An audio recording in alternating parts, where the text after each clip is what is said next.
It's been a while since I last reacted to a video by the channel of Nalf. These are 8 underrated things about life in Germany. So I'm very excited to dive into this video. Let's check it out together. Germany is famous for being good at. Okay, everyone knows about the things Germany is famous for being good at. Germany has great beer. Germany has great cars. You do. Germany is really good at soccer, or they used to be. But in this video, I am going to talk about things about life in Germany that I think are... Okay, as an Italian, I feel you. As an Italian, I feel you. We did won the Euro Cup in 2020, but we haven't participated in the World Cup for way too many editions. So yeah, I can totally understand what you're feeling right now. are underappreciated or underrated. So without further ado, let's get into it. Walking through history. The absolute vastness and rich history that is just commonplace in day-to-day life here in Germany. Right now I'm sitting on the steps of a church that's from the 12th century. And I feel like people that are from Germany really sort of take this for granted. And even I started to take it for granted after living here for a few years. I remember when I first came here, I was just awestruck by how old some of these buildings were and how much history there was on the things that I was walking around on. But you do get used to it. And it's only once I started to read some Ken Follett books like The Pillars of the Earth, which is about the making of a cathedral, that I really started to reappreciate just how crazy it is that there's this insane history all around us. This behind me here, the Kloster Kronberg, which is a former monastery, originated in 1078. It's over 1,000 years ago. Crazy. So, and I feel like it's kind of taken for granted for and pretty underrated here in Germany. Well, I'm really curious right now. What is the oldest building standing from Italy? Wait, let me make a quick research. Okay. What is the oldest standing building?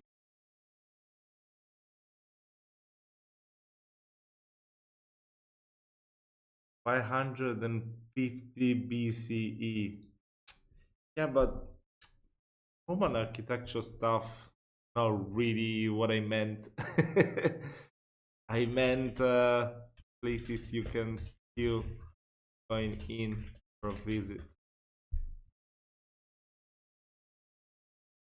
The Pantheon in Rome. Okay.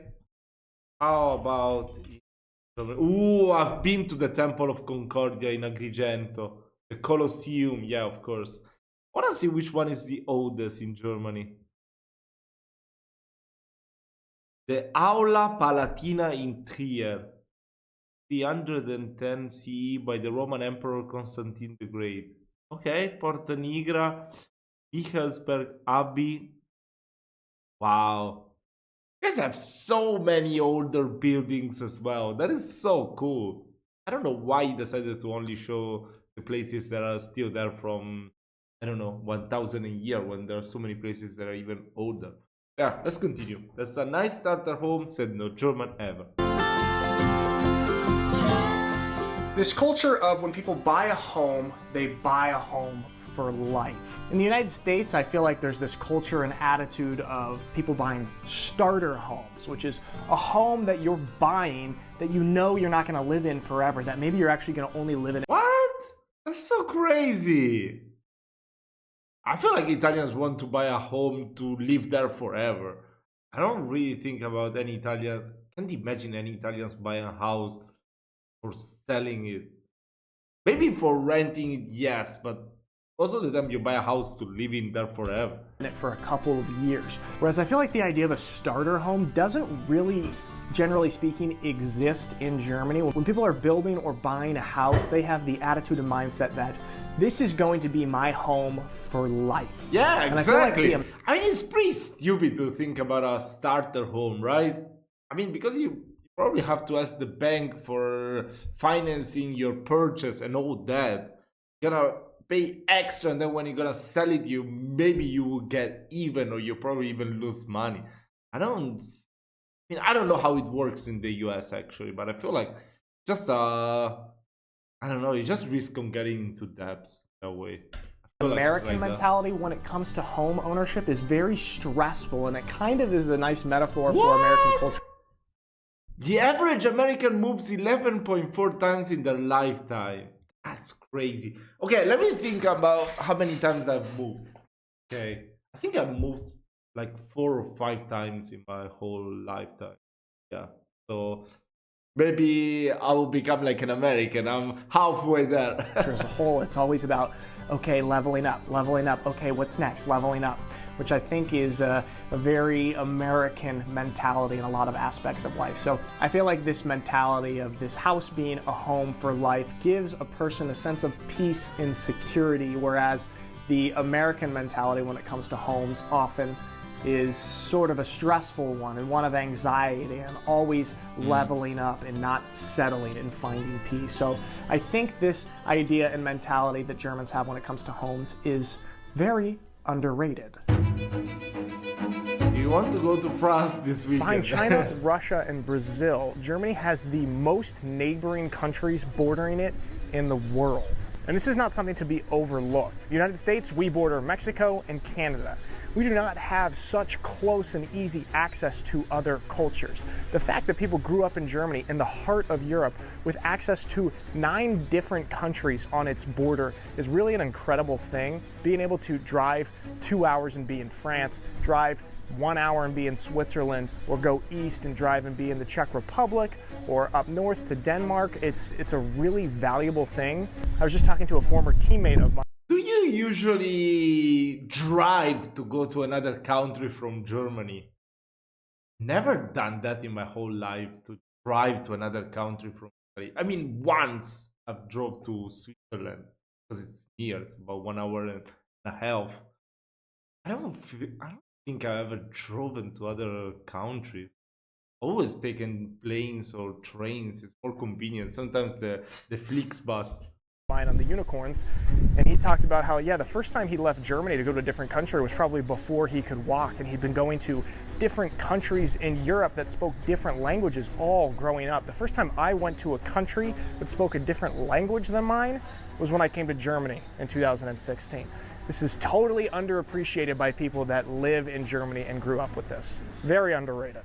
Now the next point. But that's not really a point about life in Germany. That's pretty much everywhere in Europe, I would say, except maybe Malta or the UK. I mean, no, from the UK they can actually drive to France. I mean, I feel like the only one driving. Nah, it's okay. I was about to say something stupid, so I'm gonna. Oh, sorry, 1 sec. My brother's FaceTiming me. What's up, Nalf? What's up, Ant? How's it in California? It's good, but I really miss German Netflix. It's such good stuff on there. Oh, you should. Okay, I'm gonna skip the sponsor. Nothing wrong with that. Go and check out the original video, but I don't want to. And it works on every major platform. All right, I'll check it out. Yeah, great choice. Guys, I really recommend CyberGhost VPN. Not only is it a great product for you, but it also... All right, back to the video. Germans are not Germans. Wait, Germans are not Germans, are not Germans. The Holy Roman Empire lives on. The diversity of both the humans and the geography in Germany. This is a very underrated aspect of the country. When I first came to Germany, I just thought, oh yeah, German people, they're all the same. They're the same in the north, they're the same in the south. Germans are Germans are Germans. Now after living here, I'm shocked that this is one country. Look at the map of the Holy Roman Empire. That is the diversity of different people and culture in Germany. It is still very alive and present today. I would honestly say that people in the south. So before Prussia, and of course before the unity of Germany, you had many city-states as Italy did, right? Southern Bavaria are much more culturally close to Austrians than they are culturally close to people up way far in the north of Germany. And I'd say these people, these northern Germans that are way up near the border of Denmark, they're closer to Danes than they are to Bavarians in terms of culture. And so I feel like just this line that's drawn around Germany as the border for Germans is almost arbitrary, and there's just a wild range of diversity when it comes to people. I feel like the United States of America, they're one of the few countries in the world, at least in the Western world, that their culture is so homogeneous, right? I feel like all the other countries in Europe, they all have their own identity, their own cultural identity from place to place, from city to city, region to region. I feel like that's a very American thing that is very homogeneous, the culture, right? People and cultures in Germany. Germans are very different across the country. And in going with that, there's also a diversity of landscape and geography that I think doesn't get talked about when people speak of Germany. Everyone just thinks, oh yeah, Germany looked the same all over. No, you go to southern Germany, you've got the mountains, the Alps, you go to the southwest, you've got the Black Forest, you go up to the north, you've got the ocean, you've got different beaches, you've got like the islands, Silt. And then you go over into the east and you've got what they called Saxon Switzerland, which is basically this different type of landscape geography, rocky climbing areas. In the west again to the Rhine River Valley. I mean, there's just different types of landscapes and geography all over Germany, and it's got a wide array of landscapes that I think is very underrated. The power of the Fuß. Is that football? How walkable Germany is, and not just small towns here like Schwäbisch Hall, but also even some of the bigger cities, like even. So Fuß, football is feet. It's gonna talk about walking everywhere. Stuttgart Okay. is so much more walkable than cities in the United States, and this is just a natural thing for people that grew up in Germany. Bro, look at that. That's cities in the United States. crazy. Oh my god. Yeah, there's not even a sidewalk. Yeah, that's terrible. I remember once I traveled to Puerto Rico, stayed there for about a month.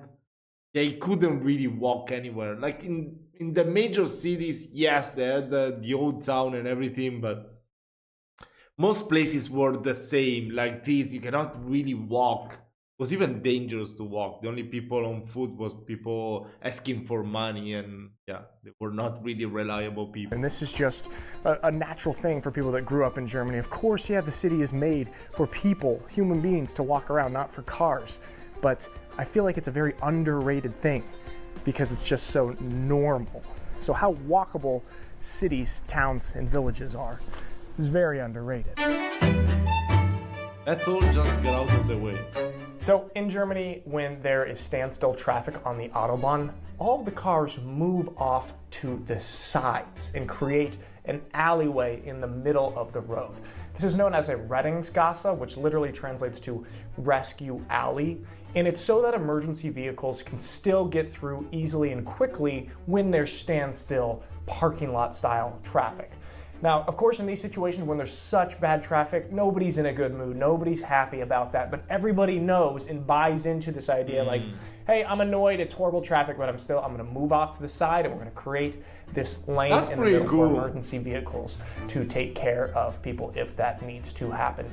We're not taught to do this in the United States, and I feel like it's underrated that people do this all the time without fail in Germany. I don't really have an opinion on that because here I live in a small city in Italy, so yeah, we don't have those big cities. That's only in the Autobahn.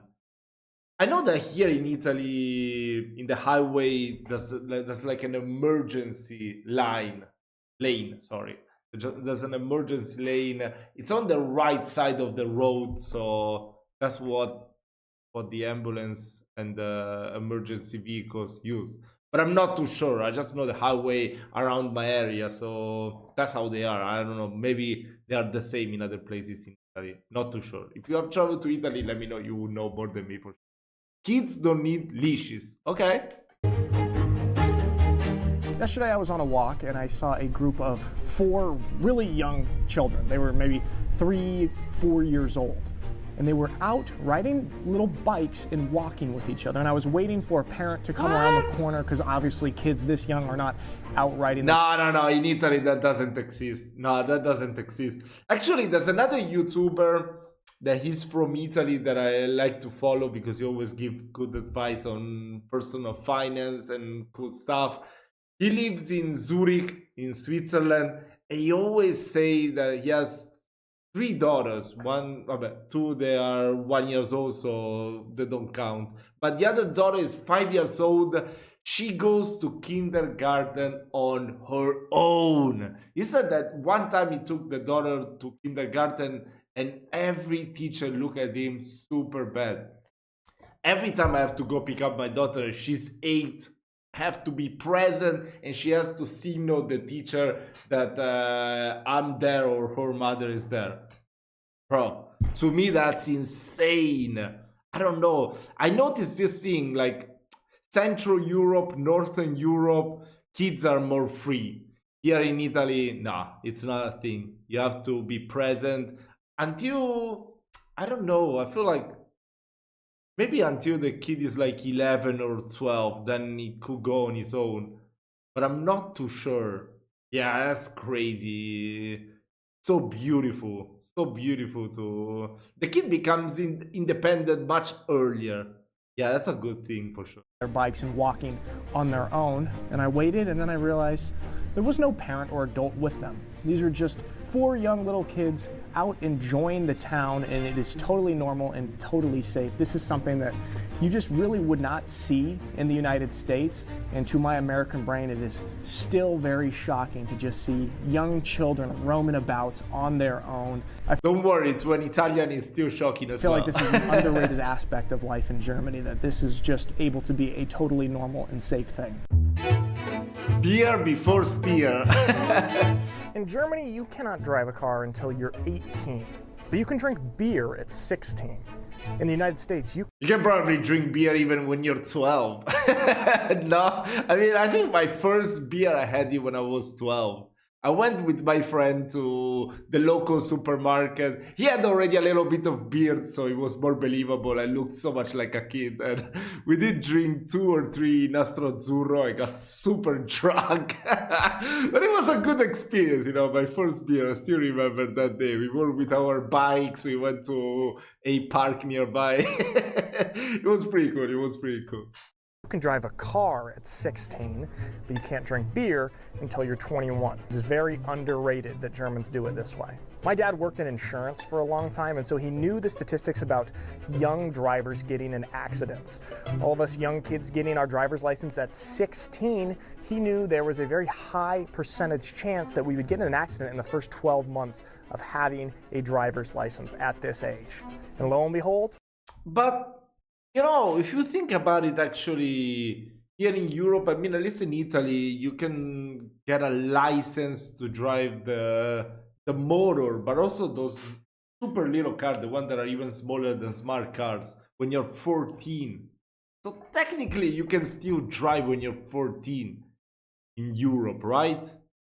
But of course, those don't go really fast at all. But yeah, with the motor, the one up to 50 cc, yeah, I had many accidents when I was younger. I'm pretty lucky that I didn't even get any serious injuries, but yeah, way too many, especially because I was drinking and driving. Yeah, that's not something that I'm proud of. I'm not doing that anymore, of course. That's why I will never drive a motor, probably, in my entire life.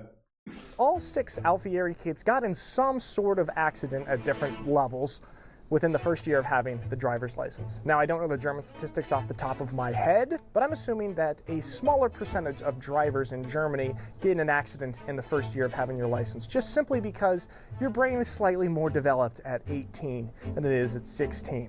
Driving a car is much more dangerous and such a greater responsibility than having a beer. And I feel like in the United States, we have it a little bit mixed up. We think driving a car is safer than drinking a beer. So I'm really a fan of how Germany handles these two topics at these different ages. And I think it's a very underrated aspect of life in Germany. Power of good pavement. German infrastructure. Germany is commonly ranked as the #1 country in the world when it comes to infrastructure. I'll just tell you, driving on the roads in Germany is a very pleasurable experience. Driving on the Autobahn is great. Hardly ever any potholes. The roads are in pristine conditions. And I actually... I'm laughing because I'm thinking when you Germans come to Italy, maybe when you go to do your vacation in, I don't know, Jesolo, the surrounding area of Venice, or you go to Rimini, and you see our roads. Oh my god. I'm sorry. As an Italian, I apologize. Our road sucks. Oh my god. Really noticed this even more when I was driving out to Cody and Speedy's house the other day. They live outside of Schwäbisch Hall, and you have to drive on a bunch of back roads to get there. Not prime roads that are, you know, taken care of all the time and have construction all the time. And even these back roads are just pristine. I will say German construction seems to take quite a long time. There are a few construction projects here around Schwäbisch Hall that they've been working on my entire time here and seem to have made little to no progress. However, when they do finish projects in Germany, they do it well and they do it to last. I think if you want to really appreciate German roads and German infrastructure, leave the country and go drive on some other ones. I feel like if you grew up in this system, this is just what you know and this is the standard. So even though it is literally ranked #1 in infrastructure, I feel like people do not really appreciate that. It's undervalued, and therefore it makes my list of underrated things about life in Germany. All right, guys, that is all for today. I want to give a shout out again to the sponsor of today's video, CyberGhost VPN. Awesome product that I use every day, multiple times. I used it before, it's pretty good. So yeah, even though I skipped the sponsor moment, I still recommend this sponsor. So yeah, check out Nalf's link. I'm gonna leave in the description his this YouTube video in particular, so you can check it out. You can, of course, support him. Times a day. I can highly recommend it to any people who use the internet, which you clearly are by watching this video. And the link to the discount is in the description of this video. Not only does it help you out, but it helps me out. So check it out. All right, guys, that's all for today. Thanks so much for watching my videos. I really appreciate it, and I will see you next time. That was a really nice video. I must admit it. I wasn't subscribed to his channel, so I'm subscribed right now. Okay, guys, thank you so much for taking the time to watch. Let me know which video should we watch next. I want to learn as much as I can about Germany. I need to do more reaction videos. Come on. Maybe one of these days I will also, I don't know. Let me know if you like the idea. I was thinking of making a live stream reacting to the wonders of Germany. I found a cool video that is about an hour long with all the best places in Germany. I was thinking about doing a reaction on my own, but then I thought it would be better, you know, if it was more inclusive, watching it with you. Maybe someone would tell me, oh, I'll come from this place. We'll go and research some information on ChatGPT and Google. It could be fun. It could be a bonding moment that I still haven't done in this channel. I still haven't done a live stream in this channel. So yeah, definitely. Let me know what you think about this video we just watched in the comment section, and I will see you very soon.